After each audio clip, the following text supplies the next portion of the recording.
ጤና ይስጥልን አድማጮች፣ ይህ አዋዜ ልዩ ላልሰማችሁ ነው። ከመረጃዎቹ ጋር አብርሃም መኳንንት ነኝ። ቻናላችንን ሰብስክራይብ፣ ቪዲዮዎቻችን ደግሞ ላይክ እና ሼር አድርጉልን። ለዚህም እናመሰግናችኋለን። 4 የቀድሞ ባለስልጣናት ላይ ከ13 ዓመት እስከ 8 ዓመት ጽኑ እስራት ተጣለባቸው። ከስርዓቱ በተጨማሪም በገንዘብ ተቀጥቷል ነው የተባለው። አርቲስት አንዱዓለም ጎሳ ተጨማሪ 13 ቀናትን በእስር እንዲቆይ ፍርድ ቤት ፈቀደ። የቀነኒ ሕይወት ያለፈው በአደጋ መሆኑን ገልጾ ከእስር እንዲፈታም አርቲስቱ ጠይቆ ነበር። ኢትዮጵያ 500 ብቻ ዓለም አቀፍ መስፈርቶችን የሚያሟሉ የሂሳብ ባለሙያዎች እንዳሏት ተሰማ። እንጀራ ሻጮች ካሳቫን ከእንጀራ ዱቄት ጋር ቀላቅለው እንዲሸጡ መፈቀዱን ተከትሎ በርካቶች ሀሳባቸውን እየገለጹ ነው። በተለይ የካሳቫ ተክል ለስኳር በሽታ አለው የተባለው ጠቀሜታ ብዙዎችን እያነጋገረ ቀጥሏል። በሌላ በኩል የኢትዮጵያ ምግብና መድኃኒት ባለስልጣን ጥራታቸው ያልተረጋገጡ 44 የጨው ምርቶችን ከገበያ ማገዱን ገልጿል። እነዚህንና ሌሎች ትኩስ መረጃዎችን በዝርዝር እናስደምጣቸዋለን። በድጋሜ አብራችሁን ቆዩ። የቀድሞው የመንግስት ባለስልጣን በ13 ዓመት እስራት ተቀጡ። የቀድሞው የሐዋሳ ከተማ ከንቲባ 13 ዓመት ጽኑ እስራት ተፈርዶባቸዋል። የሐዋሳ ከተማ ከፍተኛ ፍርድ ቤት ባሳለፍነው ሳምንት በሁለት ክሶች ጥፋተኛ የተባሉት የቀድሞው የሐዋሳ ከተማ ከንቲባ አቶ ጸጋዬ ቱኬ ላይ 13 ዓመት ጽኑ እስራትና 21 ሺህ ብር የገንዘብ ቅጣት ፍርድ ማሳለፉ ታውቋል። ፍርድ ቤቱ የቀድሞው ከንቲባ ካቀረቡት 8 የቅጣት ማቅለያዎች 4ቱን በመቀበልና 4ቱን ደግሞ ውድቅ በማድረግ ነው የ13 ዓመት ጽኑ እስራት የፈረደባቸው።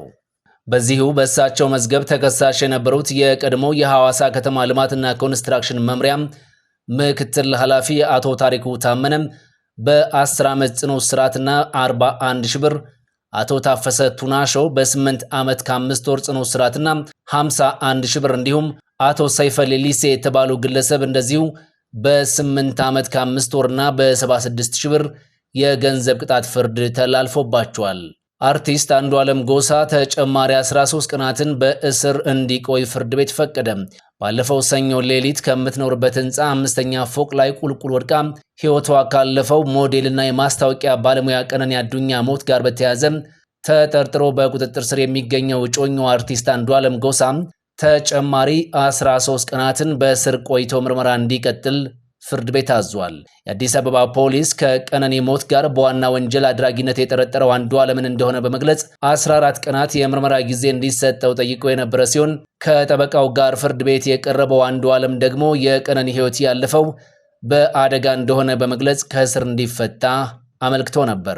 የምርመራ መዝገቡን ለፍርድ ቤቱ ያቀረበው ፖሊስ ሞዴል ቀነኒ ሕይወቷ ባለፈበት ወቅት እጮኛው አርቲስት አንዱዓለም በቤት ውስጥ እንደነበር ጠቅሶ የአስክሬን ምርመራ ውጤትን ጨምሮ የሰውና የሰነድ ማስረጃዎችን መርምሮ ለማቅረብ የ14 ቀን የምርመራ ጊዜ ጠይቆ ነበር።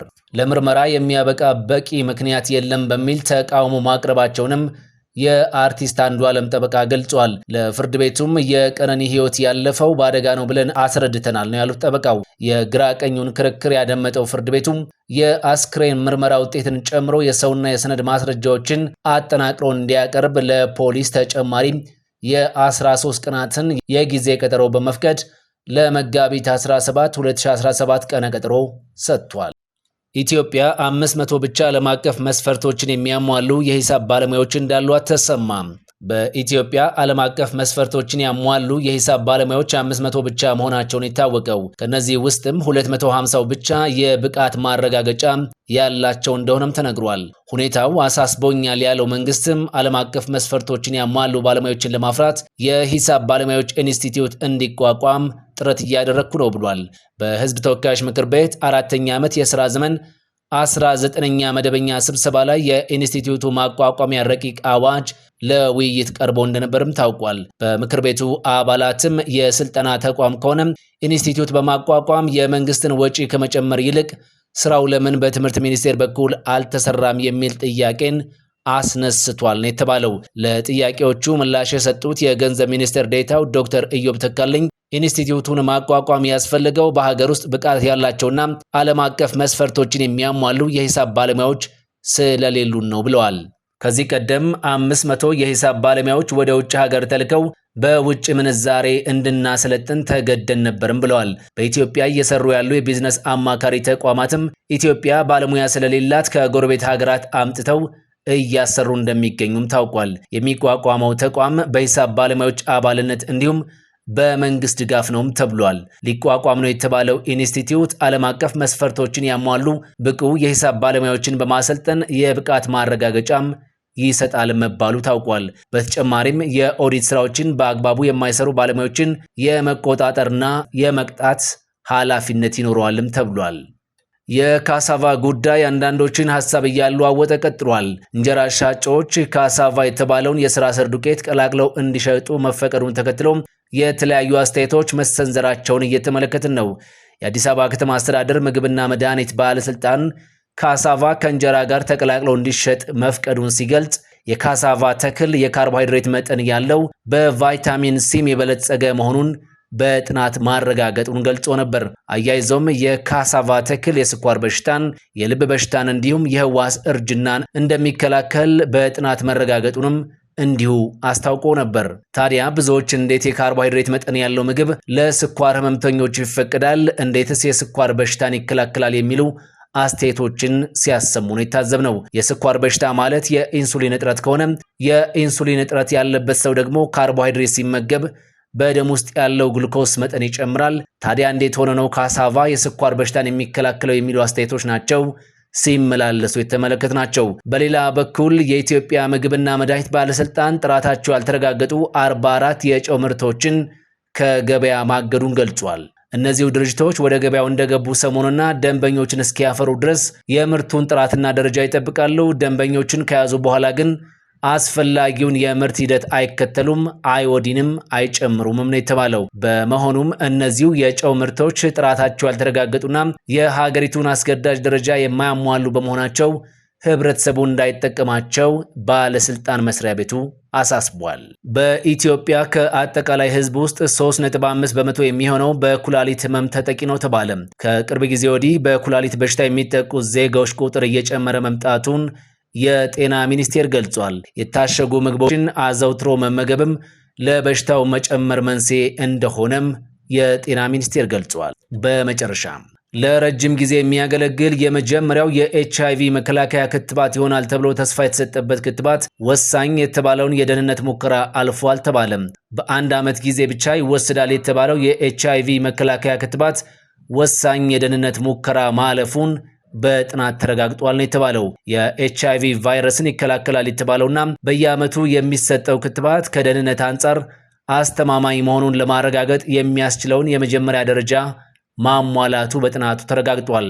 ሌናካፓቪር የተባለው ይህ ጸረ ኤችአይቪ ክትባት ቫይረሱ በሰዎች ህዋሳት ውስጥ እንዳይባዛ የሚያደርግ አቅም እንዳለው ላንሴት በተባለው የሕክምና መጽሔት የወጣው ሪፖርት አመላክቷል። ክትባቱ ወደፊት የሚደረጉ ሙከራዎችን ማለፍ ከቻለም ለረጅም ጊዜ የሚያገለግል የመጀመሪያው የኤችአይቪ መከላከያ ይሆናልም ተብሏል።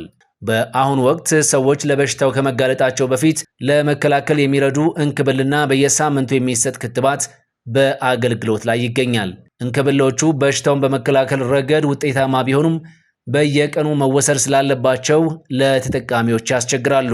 ይሄው ክትባት ኤችአይቪ የሌለባቸው 40 ሰዎች ተለይተው ጉልህ ተጓዳኝ ችግር ወይም የደህንነት ስጋት የለበትም የተባለው ክትባት በጡንቻቸው ተሰጥቷቸው ነው የደህንነት ሙከራው የተደረገው። ከ56 ሳምንታት በኋላም የመከላከያ ክትባቱ በሰውነታቸው ውስጥ እንዳለ ማወቅ ተችሏል ነው የተባለው። በመላው ዓለም 40 ሚሊዮን ሰዎች ከቫይረሱ ጋር ይኖራሉ የተባለ ሲሆን 65 በመቶ የሚሆኑት ደግሞ በአፍሪካ ይገኛሉ ተብሏል። ይህ አዋዜ ልዩ ላልሰማችሁ ነው። አዋዜ ልዩ ዜና ላይ የተመሰረቱ ታሪኮች በስፋት የሚቀርቡበት ነው።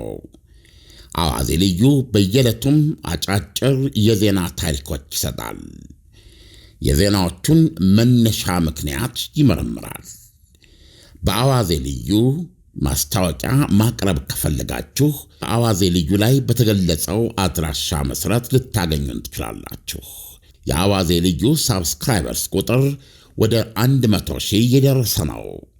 ስለዚህም አዋዜ ልዩን ላይክ፣ ሼር፣ ሳብስክራይብ አድርጎ አዋዜ ልዩ ዜና በልዩ ማለት ነው።